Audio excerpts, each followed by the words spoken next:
Hello students, आज की class में हम स्टार्ट करने वाले हैं वैंडरवाल फोर्सेस। तो वैंडरवाल फोर्सेस क्या होते हैं, वैंडरवाल फोर्सेस की टाइप्स क्या है और हर एक टाइप के वैंडरवाल फोर्सेस को हम डिटेल में स्टडी करेंगे। तो चलिए स्टार्ट करते हैं। तो सबसे पहले वैंडरवाल फोर्सेस क्या होते हैं, या फिर वैंडरवाल फोर्सेस को इंटरमोलिकुलर फोर्सेस भी बोला जाता है। अब क्या डेफिनेशन होती है इसकी, ये देखते हैं। द फोर्सेज ऑफ अट्रैक्शन और repulsion between the atoms or molecules of a substance are called intermolecular forces और van der Waals forces। कि जो भी हमारे पास कोई सब्सटेंस होता है उसके अंदर या तो एटम्स होंगे या मोलिक्यूल्स होंगे, तो एटम्स या फिर मोलिक्यूल्स जो होते हैं किसी सब्सटेंस के, उनके बीच में जो फोर्स ऑफ अट्रैक्शन लगता है या फोर्स ऑफ रिपल्सन लगता है, उनको हम बोलते हैं वैन डर वाल्स फोर्सेस, या फिर इनको इंटरमोलिकुलर फोर्सेस भी बोला जाता है। तो कहने का मतलब किसी भी सब्सटेंस के अंदर जो एटम है या जो मॉलिक्यूल्स है उनके बीच में जो फोर्स ऑफ अट्रैक्शन काम करता है उनको बोलते हैं हम इंटरमोलिकुलर फोर्सेस या वैन डर वाल्स फोर्सेस। तो अभी हम एग्जांपल से समझेंगे। अब एक इंपॉर्टेंट पॉइंट है इसके बारे में, वो मैं बता देता हूं कि जो इंटरमोलिकुलर फोर्सेस या फिर वैन डर वाल्स जो फोर्सेस होते हैं, these are much weaker than ionic और कोवलेंट बॉन्ड। कि जो भी हमारे इंटरमोलिकुलर फोर्सेस या वैन डर वाल्स फोर्सेस होते हैं उनका जो मैग्नीट्यूड है वो बहुत कम होता है, ये काफ़ी वीक होते हैं एज कंपेयर टू हम किसी आयनिक बॉन्ड से या कोवलेंट बॉन्ड से इनको कंपेयर करते हैं। तो अब फॉर एग्जांपल जैसे हमारे पास ये एक बीकर है, इस बीकर के अंदर हमने हाइड्रोक्लोरिक एसिड ले रखा है। तो इस बीकर के अंदर हाइड्रोक्लोरिक एसिड है। तो इस हाइड्रोक्लोरिक एसिड के अंदर ये जो हमने यहाँ पे ले रखा है, यहाँ पे लाखों करोड़ों HCl के मॉलिक्यूल होंगे। यहाँ पे हाइड्रोक्लोरिक एसिड है, तो इस हाइड्रोक्लोरिक एसिड के अंदर बहुत सारे मिलियन बिलियन ट्रिलियंस HCl के मॉलिक्यूल्स होंगे। अब हर एक HCl के मॉलिक्यूल का दूसरे HCl के मॉलिक्यूल के साथ इस टाइप से इनके बीच में जो फोर्सेज ऑफ अट्रैक्शन होंगे, इन फोर्सेज ऑफ अट्रैक्शन को हम बोलते हैं वैन डर वाल्स फोर्सेज या फिर इंटरमोलिकुलर फोर्सेज। तो HCl के लिए ये जो वैन डर वाल्स फोर्स होता है या इंटरमोलिकुलर फोर्स होता है, उसकी क्या वैल्यू होगी, ये होती है 16 किलो जूल पर मोल। अब इसका क्या मतलब है कि इनके बीच में जो फोर्स ऑफ अट्रैक्शन लग रहा है, उस फोर्स ऑफ अट्रैक्शन को ब्रेक करने के लिए, इस फोर्स ऑफ अट्रैक्शन को खत्म करने के लिए हमें कितनी एनर्जी देनी पड़ेगी, 16 किलो जूल पर मोल हाइड्रोक्लोरिक एसिड के लिए, HCl के लिए। तो ये काफी कम है एज कंपेयर टू एक ये जो HCl के मोलिक्यूल में ये जो कोवलेंट बॉन्ड है, ये H और Cl के बीच में ये जो कोवलेंट बॉन्ड है, इसको ब्रेक करने के लिए हमें कितनी एनर्जी देनी पड़ती है, 430 किलो जूल पर मोल। तो अब यहाँ से अगर हम कंपेयर करें कि जो इंटरमोलिकुलर फोर्सेज ऑफ अट्रैक्शन है इस HCl और इस HCl के बीच में, वो कितना है, केवल 16 किलो जूल पर मोल। लेकिन ये जो कोवलेंट बॉन्ड है एक अकेले HCl के अंदर, इस हाइड्रोजन और क्लोरीन के बीच में ये जो फोर्स ऑफ अट्रैक्शन है, ये जो कोवलेंट बॉन्ड है, इसका मैग्नीट्यूड कितना है, 430 किलो जूल पर मोल। कि इतनी एनर्जी अगर हम HCl को देंगे तब जाके ये बॉन्ड ब्रेक होगा। तो अब इससे अंदाजा लगा पा रहे हो आप कि जो वैन डर वाल्स फोर्सेज है वो कितने वीक होते हैं।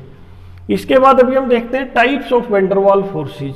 तो सबसे पहला है लंडन फोर्सेज, या फिर इसको डिस्पर्सन फोर्सेज भी बोलते हैं। एक तो ये दो नाम है इनके, लंडन फोर्सेज या डिस्पर्सन फोर्सेज, या फिर इसको इंड्यूस्ड डाइपोल फोर्सेज बोलते हैं। ये तीन नाम आपको याद रखने, लंडन फोर्सेज और डिस्पर्सन फोर्सेज, या फिर इंड्यूस्ड डाइपोल फोर्सेज। अब ये क्या होते हैं अभी हम देख लेते हैं।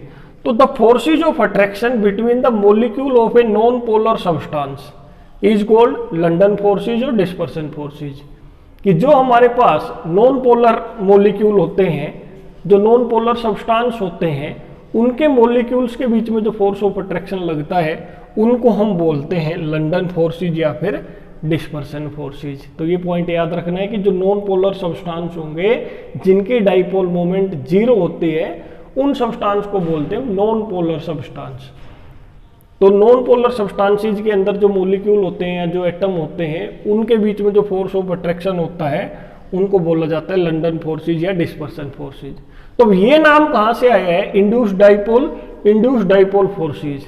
अब नॉन पोलर है तो नॉन पोलर के बीच में आपस में तो कोई इंटरेक्शन होगी ही नहीं, तो नॉन पोलर मॉलिक्यूल के बीच में फोर्स कैसे लगता है, वो ऐसे लगता है। इसके एग्जाम्पल से समझिए कि ये हमारे पास एक एक्स मॉलिक्यूल है, ये हमारे पास दूसरा एक्स मॉलिक्यूल है,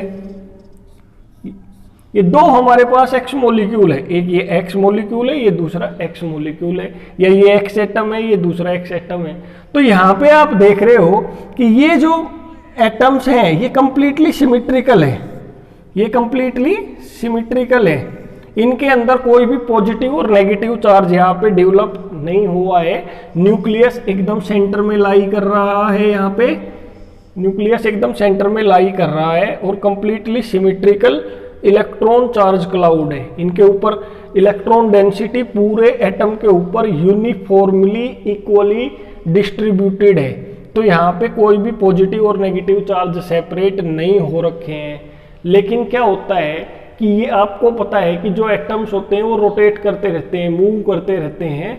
तो क्या होगा, एक पोजीशन ऐसी आती है कि इनके रोटेशन से या इनकी मूवमेंट की वजह से इनके अंदर थोड़े समय के लिए पोलैरिटी क्रिएट हो जाती है। अब कैसे पोलैरिटी क्रिएट होगी कि ये जो न्यूक्लियस था, ये जो स्फेरिकल एटम था, ये अब किस तरह से ये एक्सटेंड हो गया है, ये एक तरह से एक्सटेंड हो गया है। न्यूक्लियस हमारा इधर आ गया है, न्यूक्लियस पे पॉजिटिव चार्ज होता है तो इधर पॉजिटिव चार्ज क्रिएट हो गया, इधर नेगेटिव चार्ज। कि जो इलेक्ट्रॉन डेंसिटी थी अब कंप्लीटली यूनिफॉर्म नहीं रही है, वो इलेक्ट्रॉन्स एक तरफ मूव कर गए हैं, ज़्यादातर इलेक्ट्रॉन डेंसिटी इस साइड आ गई है तो ये नेगेटिव चार्ज आ गया, और इधर से इलेक्ट्रॉन डेंसिटी इधर शिफ्ट हो गई तो इधर इलेक्ट्रॉन की कमी है, इधर न्यूक्लियस है तो ये पॉजिटिव चार्ज आ गया। तो ये थोड़े समय के लिए होता है, एकदम से ये मूवमेंट कर रहे हैं और इनकी वजह से इस टाइप से डिस्टॉर्शन हो गया है। जो spherical completely symmetrical electronic charge cloud था वो डिस्टर्ब होके अब इस तरह से हो गया है। सेम जब ये इस तरह से हो गया है तो ये हम ये कह रहे हैं कि भाई यहाँ पे तो ये कोई भी चार्जेस क्रिएट नहीं हुए थे, यहाँ पे तो कोई भी डाइपोल नहीं है। डाइपोल किसको बोलते हैं, एक पॉजिटिव चार्ज और एक नेगेटिव चार्ज जब किसी भी एक एटम पे प्रेजेंट होता है, किसी भी एक कंपाउंड में प्रेजेंट रहता है तो उसको डाइपोल बोलते हैं। जैसे यहाँ पे पॉजिटिव और नेगेटिव चार्ज है तो यहाँ तो है नहीं, लेकिन जब इसकी मूवमेंट की वजह से क्रिएट हुआ है थोड़े समय के लिए, इसीलिए इसको बोलते हैं इंड्यूस्ड डाइपोल। मतलब इसके अंदर डाइपोल नहीं था लेकिन कुछ समय के लिए इंड्यूस हो गया है, तो इसलिए इसको बोलते हैं इंड्यूस्ड डाइपोल। जब इस एक एटम के अंदर ये डाइपोल इंड्यूस हो जाएगा तो इसके नेगेटिव साइड वाला जो पार्ट होगा ये दूसरे वाले के पॉजिटिव, जब एक के अंदर इस टाइप से डिस्टॉर्शन हो जाएगा तो ये वाला जो डाइपोल है दूसरे वाले एटम का जो इलेक्ट्रॉन चार्ज क्लाउड होगा उसको भी डिस्टर्ब कर देगा। जैसे ये कंप्लीटली स्फेरिकल है, ठीक है, तो अब जब इसके अंदर ये चार्जेस क्रिएट हो जाएंगे तो इसका पॉजिटिव चार्ज या इसका नेगेटिव चार्ज इसके पॉजिटिव चार्ज की तरफ फोर्स लगाएगा तो इसका पॉजिटिव चार्ज इधर खिसक जाएगा और ये नेगेटिव चार्ज इधर, मतलब इसके इलेक्ट्रॉन्स इधर आ जाएंगे। तो कहने का मतलब जब एक के अंदर डाइपोल इंड्यूस हो जाएगा तो ये दूसरे वाला जो एटम होगा उसके अंदर भी ये इंड्यूस डाइपोल दूसरे वाले एटम के अंदर भी डाइपोल को इंड्यूस करवा देगा। तो एक थोड़े समय के लिए एक डाइपोल इधर बन गया, थोड़े समय के लिए एक डाइपोल इधर बन गया, क्योंकि ये डाइपोल पहले प्रेजेंट नहीं थे, बाद में इंड्यूस हुए हैं, इसीलिए इनको इंड्यूस डाइपोल बोलते हैं। ये भी इंड्यूस डाइपोल है। अब इस इंड्यूस डाइपोल का ये नेगेटिव पोल, इस इंड्यूस डाइपोल का ये पॉजिटिव पोल एक दूसरे को अट्रैक्ट करेंगे, तो ये जो फोर्स ऑफ अट्रैक्शन यहाँ पे इन दोनों के बीच में लगेगा इसको बोलेंगे हम लंडन फोर्सेज या फिर डिस्पर्सन फोर्सेज या फिर इंड्यूस डाइपोल फोर्सेज। तो ये आई होप कि आपको समझ में आ गया होगा। इसके बाद अभी हम देखते हैं कैरेक्टरिस्टिक्स ऑफ लंडन फोर्सेज या डिस्पर्सन फोर्सेज, कि ये जो लंडन फोर्सेज हैं या ये जो डिस्पर्सन फोर्सेज है इनकी क्या क्या कैरेक्टरिस्टिक्स होती हैं। तो सबसे पहली तो हमने यहाँ पे देखी थी कि ये भी वैन डर वाल फोर्सेज का ही तो टाइप है। तो ये सबसे पहली कैरेक्टरिस्टिक क्या है कि ये जो वीक फोर्सेज होते हैं, these forces are weaker than ionic और कोवैलेंट बॉन्ड। जैसा कि हमने यहाँ पे देख लिया था कि ये जो फोर्सेज होते हैं वो वीक होते हैं, स्ट्रॉन्ग नहीं होते हैं कोवैलेंट बॉन्ड या आयनिक बॉन्ड की तरह। दूसरा, ये जो फोर्सेज होते हैं ये केवल तभी काम करना शुरू करते हैं, ये फोर्सेज केवल तभी लगते हैं जब मॉलिक्यूल्स या फिर एटम्स एक दूसरे के काफी क्लोज हों। तो this forces act only when the atoms और molecules are very close to each other. अगर दो एटम या दो मॉलिक्यूल्स के बीच में डिस्टेंस ज्यादा होगी तो उनके बीच में इस टाइप से कोई भी फोर्सेज नहीं लगेंगी।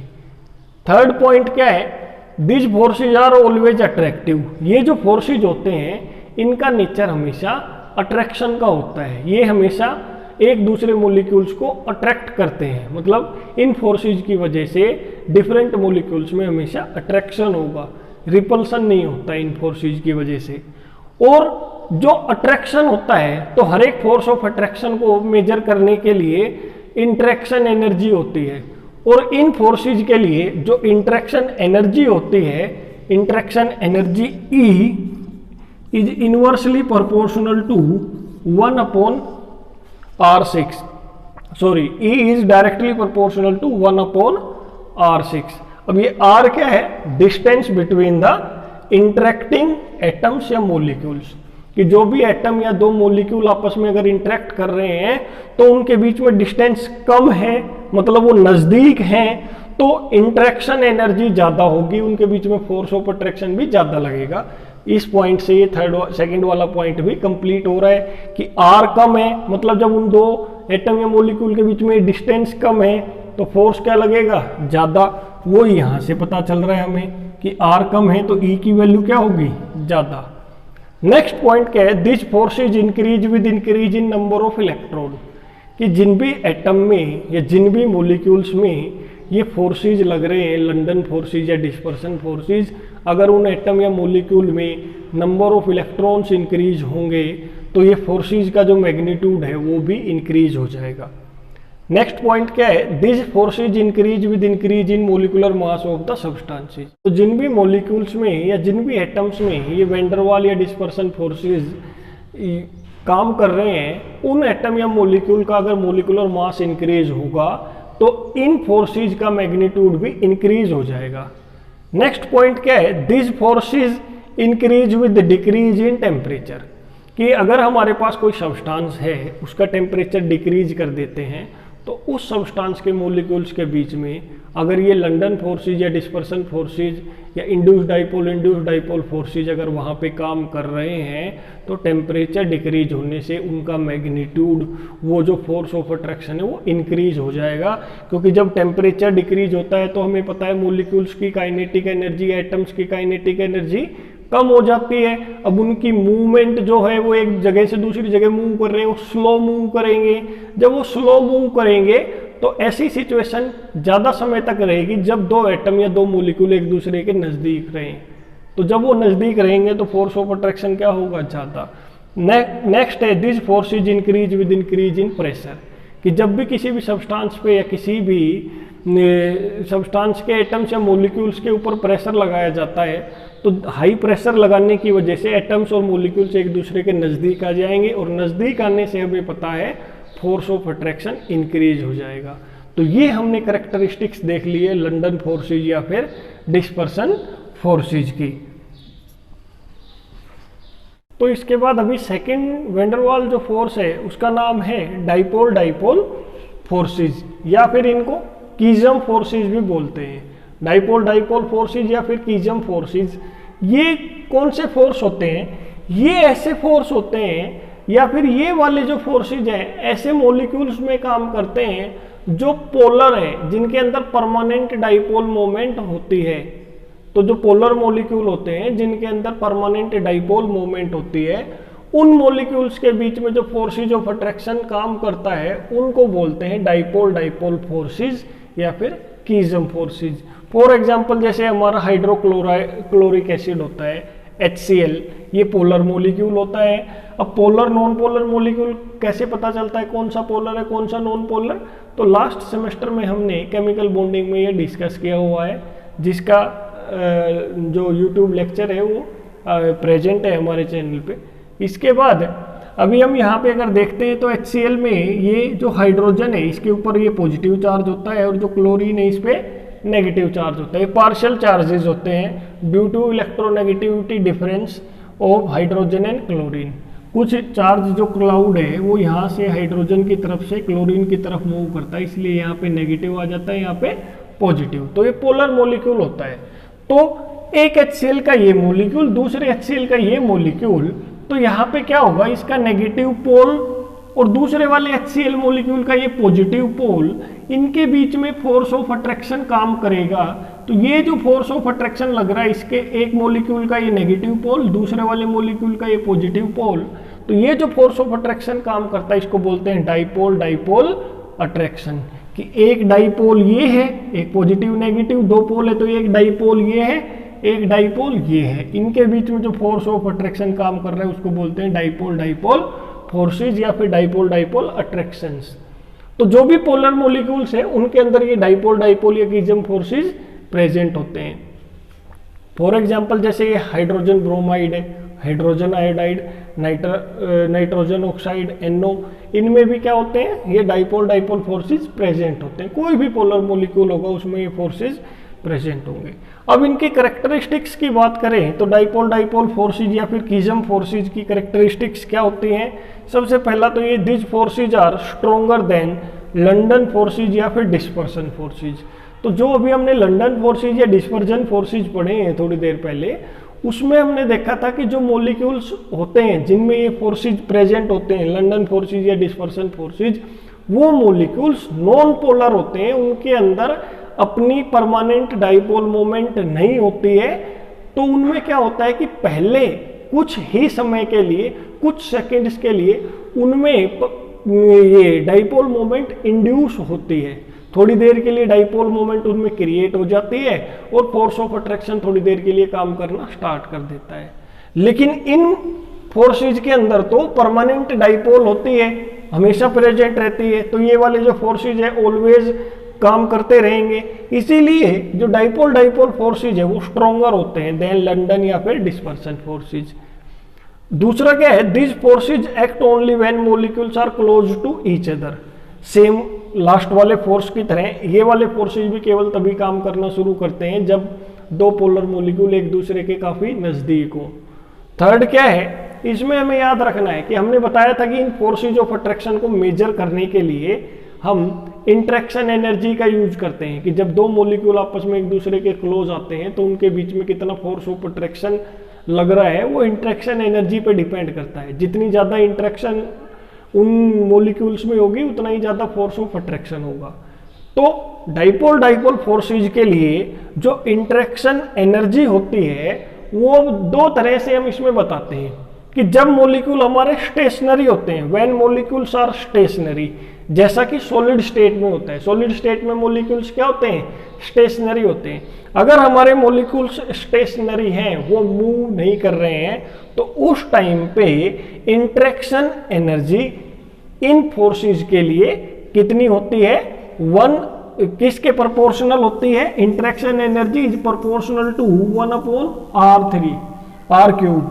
कि जब मॉलिक्यूल स्टेशनरी होंगे तो उनके अंदर इंटरेक्शन एनर्जी डायरेक्टली प्रोपोर्शनल होगी 1/r3 के। r क्या है, distance between the two polar molecule. r क्या है, distance between the two polar molecule. ठीक है, distance between two polar molecule. तो स्टेशनरी होते हैं तब इंटरेक्शन एनर्जी इसके प्रोपोर्शनल होती है। लेकिन अगर मॉलिक्यूल हमारे रोटेट कर रहे हैं, अगर मॉलिक्यूल हमारे रोटेट कर रहे हैं तो उस टाइम पे interaction energy is directly proportional to 1/r6। r still is distance between the two polar molecule. r अभी वहीं पे वही है कि जो डिस्टेंस होती है पोलर मॉलिक्यूल्स को, उस पोलर मॉलिक्यूल्स में उसको बताते हैं r से। तो अगर मॉलिक्यूल हमारे रोटेट कर रहे हैं तो उस टाइम पे इंटरेक्शन एनर्जी हमारी 1/r6 के इक्वल होगी, डायरेक्टली प्रोपोर्शनल होगी। तो ये हमने देख लिया डाइपोल डाइपोल फोर्सेज या फिर कीजम फोर्सेज इसके बाद अभी हम देखते हैं डाइपोल इंड्यूस्ड डाइपोल फोर्सेज। ये वर्ड आपको अलग अलग से रीड करने हैं। डाइपोल, दूसरा क्या है इंड्यूस्ड डाइपोल। तो नाम से ही पता चल रहा है कि एक तो हमारा परमानेंट डाइपोल है, दूसरा इंड्यूस्ड डाइपोल मतलब टेम्परेरी डाइपोल, थोड़ी देर के लिए क्रिएट होता है बाद में खत्म हो जाता है। तो ये वाले जो फोर्सेज होते हैं, this type of attractive forces exist between polar molecule, between the polar molecule having permanent dipole and non polar molecule। तो अभी देखिए, जब हमने पहला फोर्स पढ़ा था लंडन या डिस्पर्सन फोर्सेस, तो वो तब काम करते हैं जब दोनों मॉलिक्यूल नॉन पोलर हो, और डाइपोल फोर्सेज कब काम करता है जब दोनों मॉलिक्यूल हमारे पोलर हो। अब ये है डाइपोल इंड्यूस्ड डाइपोल, तो इसमें एक तो मॉलिक्यूल हमारा पोलर होगा और दूसरा मॉलिक्यूल नॉन पोलर होगा। पोलर मॉलिक्यूल के अंदर डाइपोल मोमेंट प्रेजेंट होगी, नॉन पोलर मॉलिक्यूल में डाइपोल मोमेंट नहीं होगी। लेकिन क्या होगा, पोलर मॉलिक्यूल की प्रेजेंस की वजह से ही नॉन पोलर मॉलिक्यूल में भी कुछ समय के लिए डाइपोल मोमेंट क्रिएट हो जाएगी। वो टेम्परेरी होती है, परमानेंट क्रिएट नहीं होती, वो टेम्परेरी होती है। तो तब एक पोलर मॉलिक्यूल और नॉन पोलर मॉलिक्यूल के बीच में जो फोर्स काम करता है उसको बोलते हैं डाइपोल इंड्यूस्ड डाइपोल फोर्सेज। तो यहाँ पे क्या है, permanent dipole of polar molecule induces dipole in non polar molecule, कि जो परमानेंट डाइपोल होती है पोलर मॉलिक्यूल की, वो नॉन पोलर मॉलिक्यूल के अंदर भी डाइपोल क्रिएट कर देती है। इसीलिए इसको हम बोलते हैं डाइपोल इंड्यूस्ड डाइपोल फोर्सेज। अब एग्जाम्पल से इसको समझते हैं। जैसे ये हमारे पास एक पोलर मॉलिक्यूल है, पोलर मॉलिक्यूल में हमेशा परमानेंट डाइपोल होती है, तो परमानेंट डाइपोल होने की वजह से ही मॉलिक्यूल को हम पोलर मॉलिक्यूल बोलते हैं। जैसे यहाँ पे दिखाई दे रहा है, ये एक AB मॉलिक्यूल है हमारे पास, यहाँ A के ऊपर ये पॉजिटिव चार्ज है और B के ऊपर नेगेटिव, पार्शियल पॉजिटिव चार्ज है। डेल्टा का मतलब कंप्लीट चार्ज नहीं है, पार्शियल चार्ज है। तो A के ऊपर ये पार्शियल पॉजिटिव चार्ज, B पे ये पार्शियल नेगेटिव चार्ज। तो दो पोल है, एक पॉजिटिव पोल और एक नेगेटिव पोल, इसीलिए इसको डाइपोल बोलते हैं। तो ये एक पोलर मॉलिक्यूल है, इसके अंदर एक डाइपोल प्रेजेंट है। ये एक नॉन पोलर मॉलिक्यूल है, यहाँ पे कोई भी चार्ज हमने शो नहीं किया है। चार्ज नहीं शो किया है तो ये नॉन पोलर मॉलिक्यूल है। चार्ज नहीं शो किया है मतलब इसकी डाइपोल मोमेंट 0 है, इसमें कोई भी डाइपोल प्रेजेंट नहीं है। लेकिन जब एक polar molecule non polar molecule के क्लोज आएगा तो इसके नेगेटिव साइड का जो पोल होता है वो क्या करेगा, या इसको इधर पॉजिटिव दिखाते हैं, इसको इधर नेगेटिव। तो क्या होगा, जब ये पोलर मॉलिक्यूल इस नॉन पोलर मॉलिक्यूल के क्लोज आएगा तो इसके पॉजिटिव वाला जो पोल है ये इस नॉन पोलर मॉलिक्यूल के कुछ इलेक्ट्रॉन्स को अपनी तरफ अट्रैक्ट कर लेगा। बी वाला ये जो पॉजिटिव पोल है ये इस नॉन पोलर मॉलिक्यूल के कुछ इलेक्ट्रॉन्स को अपनी तरफ अट्रैक्ट कर लेगा। तो क्या होगा, इसके इधर नेगेटिव चार्ज क्रिएट हो जाएगा, इस तरफ अट्रैक्ट कर लिया। अब यहाँ इलेक्ट्रॉन ज़्यादा हो गए क्योंकि इलेक्ट्रॉन मूव करके अब इधर आ गए, तो इधर तो इलेक्ट्रॉन ज़्यादा हो गए तो पार्शियल नेगेटिव चार्ज आ गया, और इधर इलेक्ट्रॉन कम हो गए तो इधर इसलिए पार्शियल पॉजिटिव चार्ज आ गया। तो अब क्या होगा, जैसे कि हमने चेंज किया है तो यहाँ पे भी चेंज कर देते हैं, ये पॉजिटिव ये नेगेटिव, ये नेगेटिव ये पॉजिटिव। तो अब क्या होगा कि ये बी के ऊपर जो पॉजिटिव पोल था इसने इस नॉन पोलर मॉलिक्यूल के इलेक्ट्रॉन्स को अपनी तरफ खींचा, तो यहाँ पे पार्शियल नेगेटिव चार्ज, दूसरी तरफ पार्शियल पॉजिटिव चार्ज, और अब ये डाइपोल क्रिएट हो गया। इसमें इंड्यूस डाइपोल हो गया है, मतलब इसमें एक डाइपोल इंड्यूस हो गया है। इंड्यूस का मतलब क्रिएट होना, तो इसमें एक डाइपोल इंड्यूस हो गया है। पहले तो इसमें कोई डाइपोल नहीं था, इधर तो कोई डाइपोल था ही नहीं यहाँ पे, लेकिन इधर डाइपोल क्रिएट हो गया है। तो अब इसमें डाइपोल की तरह इसकी तरह अब इसमें फोर्स लगना स्टार्ट हो जाएगा। लेकिन ये तो हमारा परमानेंट डाइपोल है, ये इंड्यूस्ड डाइपोल है, इसीलिए इस फोर्स का नाम है डाइपोल इंड्यूस्ड डाइपोल। एक तो कंप्लीट डाइपोल है, दूसरा इंड्यूस्ड डाइपोल है। तो इस तरह के जब भी मॉलिक्यूल्स में फोर्स लगता है तो उनको बोलते हैं dipole induced dipole forces. Characteristics की बात करें तो इसमें क्या कैरेक्टरिस्टिक्स होती है इसकी, कि इनके बीच में जो फोर्स ऑफ अट्रैक्शन है उसको मेजर करने के लिए हम इंटरेक्शन एनर्जी का यूज करते हैं। तो इंटरेक्शन एनर्जी इस केस में डायरेक्टली प्रोपोर्शनल किसके होते हैं, 1/r6 के। और ये r क्या है, distance between the polar and non polar molecule. Second क्या है, इट इज वीकर। अब ये वाला जो फोर्स है dipole induced dipole, it is weaker as compare to dipole dipole forces. इस वाले फोर्सेज को और इसको अगर हम कंपेयर करें तो ये वाला जो फोर्स है ये वीक होता है और ये वाला हमारा स्ट्रॉन्ग होता है। अब इसका रीजन क्या है, इसमें तो दोनों परमानेंट डाइपोल होते हैं, ये भी कंप्लीट डाइपोल, ये भी कंप्लीट डाइपोल, लेकिन इसमें एक डाइपोल तो कंप्लीट होता है, दूसरे वाला इंड्यूस्ड डाइपोल होता है, वो परमानेंट नहीं होता, इंड्यूस्ड डाइपोल होता है। तो इसलिए इन दोनों को अगर हम कंपेयर करें तो डाइपोल डाइपोल वाला फोर्स हमारा स्ट्रॉन्ग होता है और ये वाला फोर्स वीक होता है। लेकिन अगर इस फोर्स को हम लंदन फोर्सेज या डिस्पर्सन फोर्सेज जो हमने थोड़ी देर पहले पढ़ा था उसके साथ अगर हम कंपेयर करेंगे तो ये वाला फोर्स हमारा स्ट्रॉन्ग होगा, क्योंकि इसमें एक परमानेंट डाइपोल तो प्रेजेंट है, लेकिन लंदन फोर्सेज या डिस्पर्सन फोर्सेज जो भी हमने पीछे पढ़े हैं या जिसका दूसरा नाम क्या है, इंड्यूस्ड डाइपोल फोर्स, उसमें तो एक भी परमानेंट डाइपोल नहीं होता है, इसमें एक परमानेंट डाइपोल तो प्रेजेंट है। तो इसीलिए ये वाला जो फोर्स है ये स्ट्रॉन्ग होता है लंदन फोर्सेज या डिस्पर्सन फोर्सेज से। तो इस तरह से हमने ये वैन डर वाल फोर्सेज यहाँ पे कंप्लीट कर लिया ये टॉपिक।